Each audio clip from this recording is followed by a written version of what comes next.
2019 July 29న అసెంబ్లీలో land titling act పై చర్చ జరిగింది. ల్యాండ్ టైటిలింగ్ యాక్ట్ కు మద్దతిస్తున్నట్లుగా పయ్యావుల కేశవ్ తెలిపారు. భారత ప్రభుత్వం నేషనల్ ల్యాండ్ మోడర్నైజేషన్ స్కీమ్ ను ప్రారంభించి అన్ని రాష్ట్రాలు అమలు చేయాలని కోరిందన్నారు. బిల్లు తప్పకుండా ఒక పాజిటివ్ డైరెక్షన్ లో వెళ్ళేటువంటి బిల్లు అధ్యక్ష.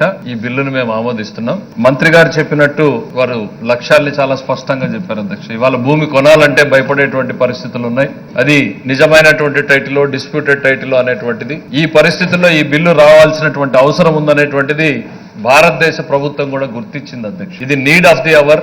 ల్యాండ్ టైటిల్ క్లియర్ గా పెట్టకపోతే ప్రాబ్లం అవుతుంది అనేటువంటి ఉద్దేశంతో భారత ప్రభుత్వం కూడా నేషనల్ ల్యాండ్ రికార్డ్స్ మోడర్నైజేషన్ అనేటువంటి స్కీమ్ ని ప్రారంభించి అన్ని రాష్ట్రాలని కూడా దీన్ని ఇంప్లిమెంట్ చేయమని చెప్పి కోరడం జరిగింది అధ్యక్ష.